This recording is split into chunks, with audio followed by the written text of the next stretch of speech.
We're here. I will get them regraded. I get some time here today or tomorrow. Today we're going to start into chapter 4. Chapter 4, we start now connecting more physics ideas together. We've worked with linear motion, the idea of linear motion up through chapter 3. We talked about things being linear, you talked about velocity, you talked about acceleration. Now we start talking about more physics ideas and with respect to forces and being able to deal with forces and what's going to occur when we apply a force. What is the mechanics to the idea of a force and how we can connect that to a linear motion idea through Newton's surfing of Newton's third, second, and first law. So we're going to be talking about forces. And when we talk about a force, it's an action exerted on an object which may change the object's state of motion, which is either rest or in motion. An action exerted on a force which may change the object's state of rest or motion.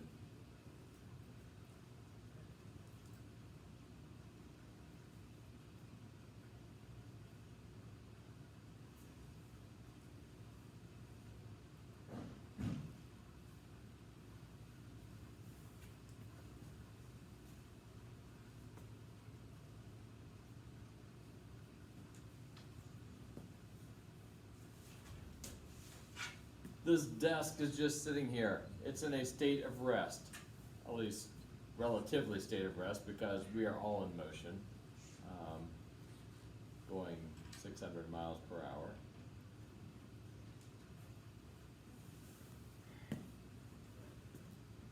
Relative to us, this desk is motionless. Okay? If I push or pull on this, I must exert a force to change this state of rest or motion. Okay, so I can push, I can pull, and I can change the state of motion. Okay, that's the idea of a force. We push, we pull on something. We pick something up. We have to apply a force. If I'm going to pick this up, I'm going to apply a force. Okay, if you are driving down the road, going at a nice constant speed, and somebody blows through a stop sign and T-bones you, okay? They're going to exert a force, and your motion is going to change at that point because no longer are you going straight down the road, now you're going sideways because a force is being applied to you. When we talk about units of force,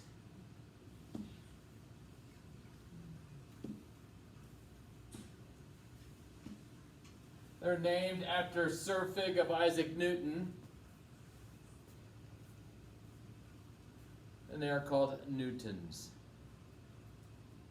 Not to be confused with our favorite strawberry fig newtons.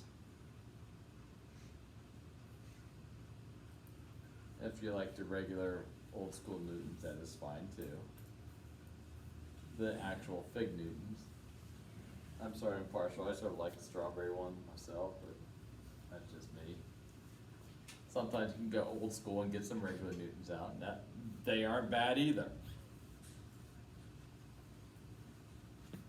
The meaning of a newton, other than wanting to now eat because we're all hungry because I talked about food. It is the amount of force required to accelerate 1 kilogram, a 1 kilogram object 1 meter per second squared.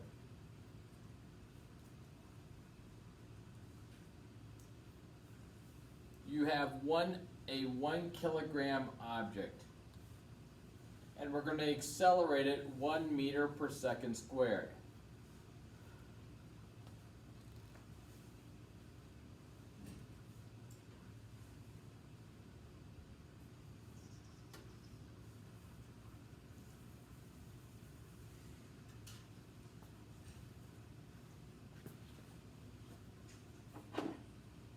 Now going back to what it means, 1 meter per second squared. This is an acceleration. And as we have talked about, this means we increase or decrease. We'll be mainly dealing with increase because we're going to accelerate it. An object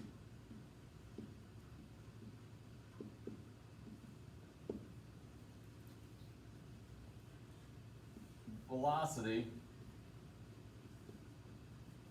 1 meter per second every second. So every second, we're going to increase an object's velocity 1 meter per second. That is the definition of meter per second squared. Okay, it's meter per second, because if you think about dimensions, what would the dimension look like, a second squared dimension? We can count out 1 second. There's 1 second, there's 1 second, there's 1 second. We can count that out, we can space that out. But what does it look like to square a second? What kind of dimension is that? Well, that'd be sort of a weird dimension. You're squaring a second, so you're going to talk about a planar time rather than a linear time. You have a plane time because it's a two-dimensional with a second squared. So this means we're going to increase or decrease an object's velocity 1 meter per second every second.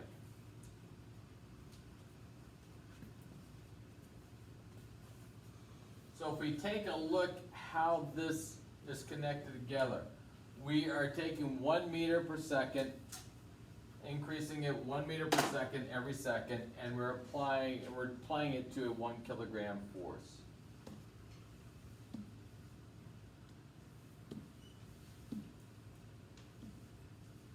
We have different types of forces. One could be a contact force, a force that requires interaction of two objects to change the object's state of rest or motion.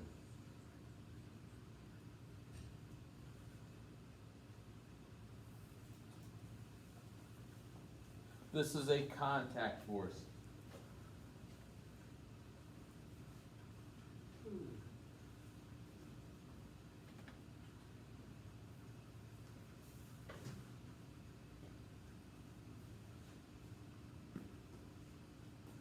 And that's one that we're most used to. I touch an object and push it or pull it. I've made contact with it. I've changed its state. I cannot look at that and say, move, and think about, move this, move, and make it move. It didn't move, did it? It was shaking. It was? Okay. I got a little something out of it. So when you have a contact force, you're making contact with an object. Okay, you can't have that telepathy, that mental telepathy to move the object. Okay. The second one is called a field force.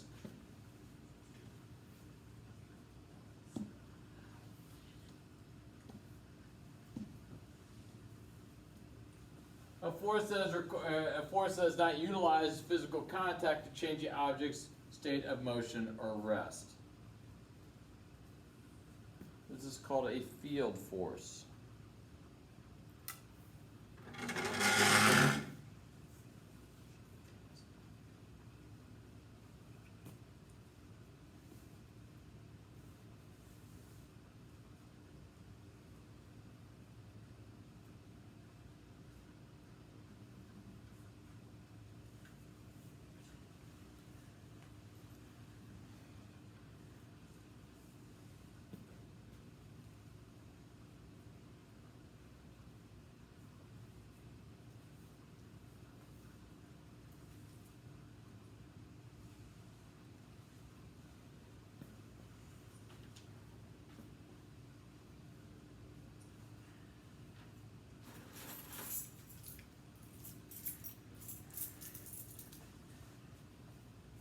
Right now my set of keys are motionless. If I drop them, nobody is contacting them.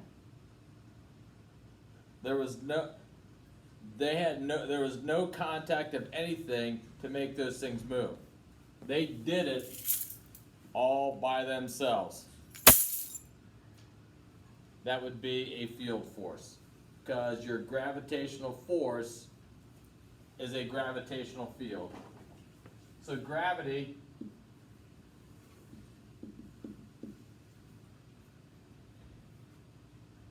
is a field force.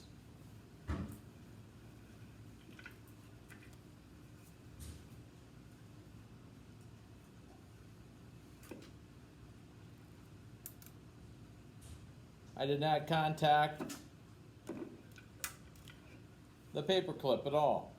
I just held my magnet close to it and it moved. So your magnetic force is a field force.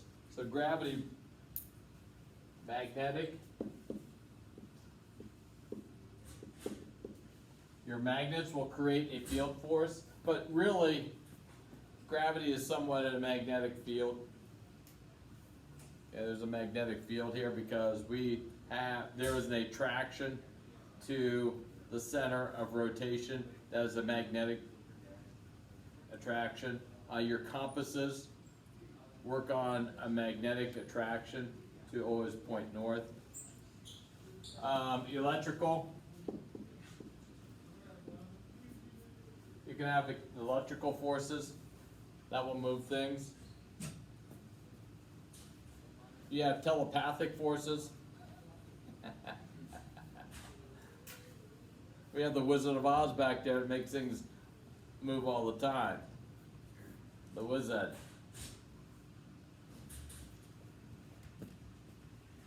So these are field forces. I think we can pretty much say contact forces. Anything that you push or pull, you're making contact with the object. When I have to pull my leaves from the front yard on a tarp all the way to the 100 yards back into a ravine, I had to put a contact to that force.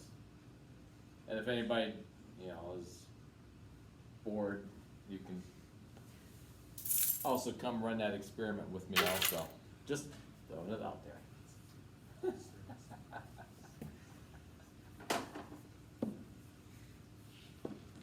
Does anybody here have to deal with leaves?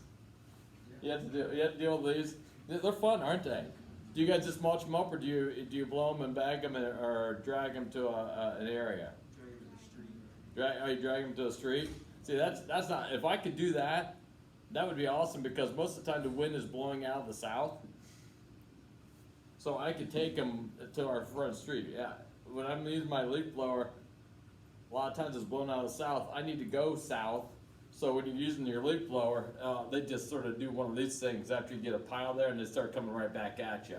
So it does nothing. So basically at that point, you have to, it's better just to put them on the tarp and drag them. They're fun, aren't they?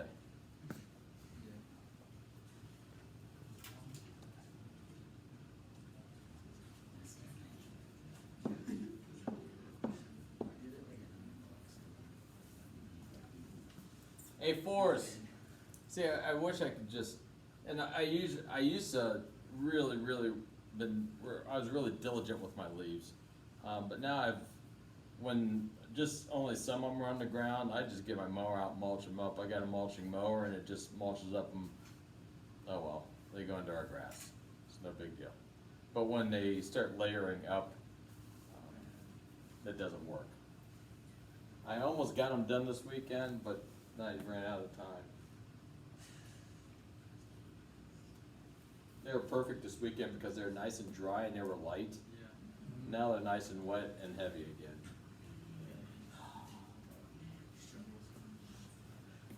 Force is a vector, quantity vector. It requires a magnitude and a direction. A magnitude and a direction. So when you're talking about a force, it is a vector. Victor? The magnitude of the force.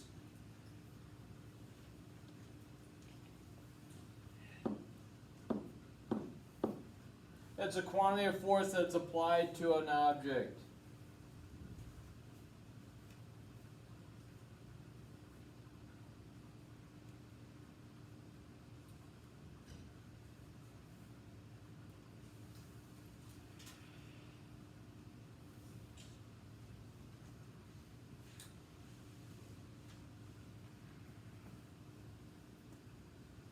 to lift a 10-pound weight,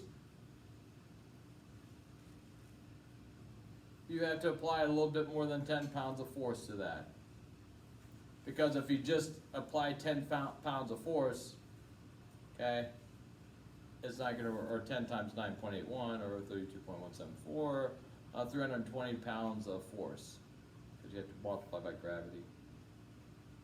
Because if you just have a mass there and you're just lifting a mass, if you have a 1 kilogram mass and you just say I'm applying 1 kilogram of force to that, no, that's not a mass. That's not a force. Okay, you have to deal with the gravity there. But force is a vector. It requires a magnitude and direction. Magnitude is the amount or the quantity that's dealing with that. I'm going to talk about whose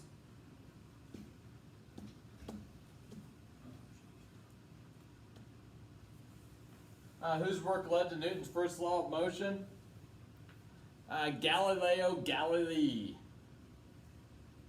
In 1630, an object's nature is to maintain the same state of rest or motion. That's what Galileo developed. An object's nature is to maintain the same state of rest or motion. He couldn't further define it. He came up with the idea.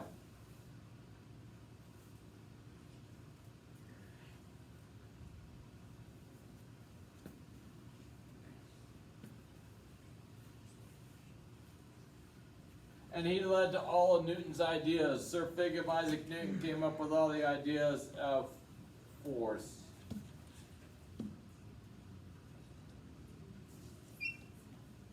And he said an object at rest, an object in motion continues in a constant velocity. That is constant speed in a straight line, unless the object experiences a net external force.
This object is going to be at rest unless acted upon by a net external force. It's just going to stay there. Not going to move. Unless the wizard starts working on it.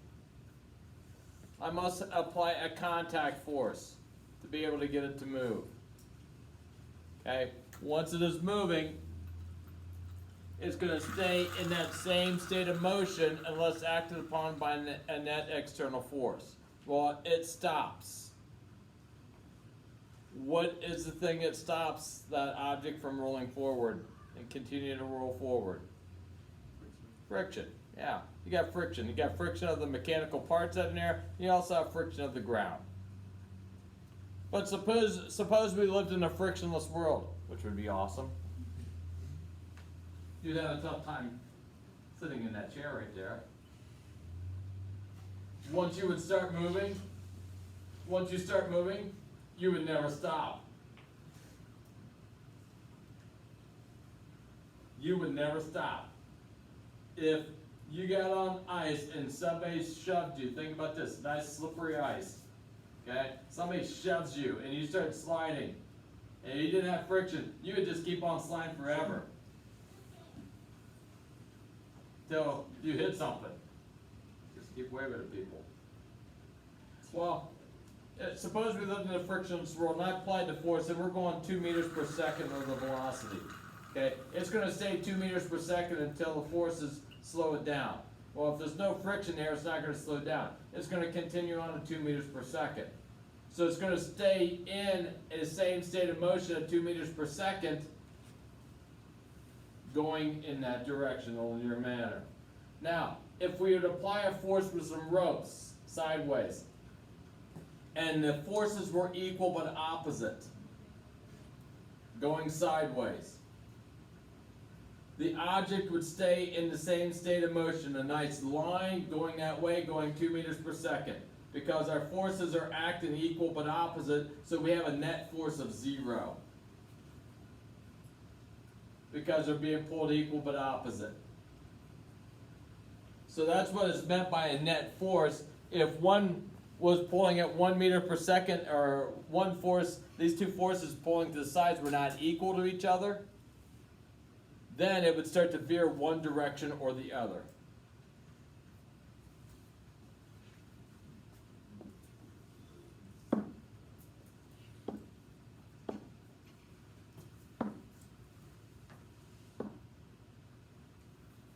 Now, contrary to Darth Vader, "Will the Force be with you?" This is not the Darth Vader force, even though they do have ultimate forces too. The net force is the sum of the forces acting on a body. The sum of the forces acting on the body.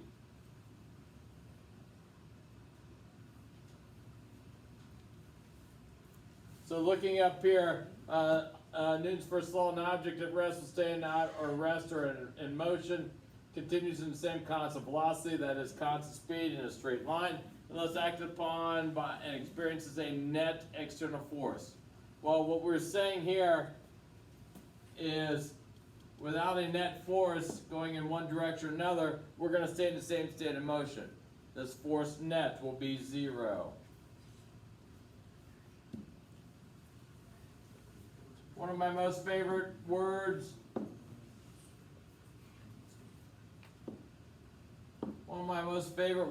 of the science word or world is inertia, because you get all nasally with it and everything. Inertia. It's a tendency of an object to resist being moved, or the object is moving. It resists change of speed and or direction.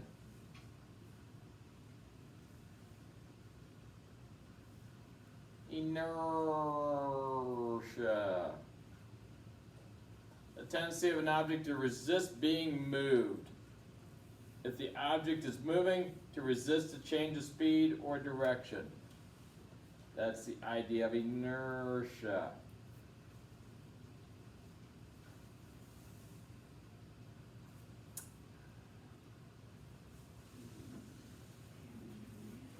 We tend to experience inertia daily.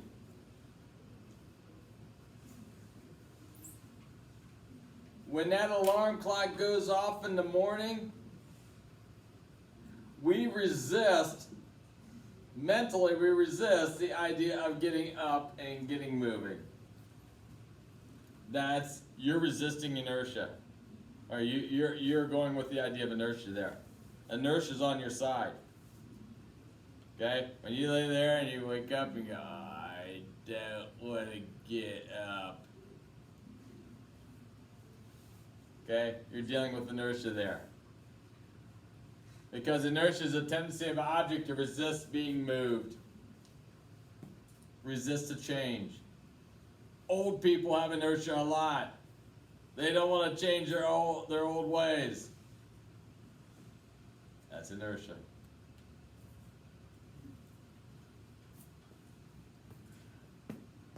Oh, we will stop there today before we start going on to the backside. I have nothing else for you. I just wanted to get some preliminary stuff done with forces. I have nothing else for you today.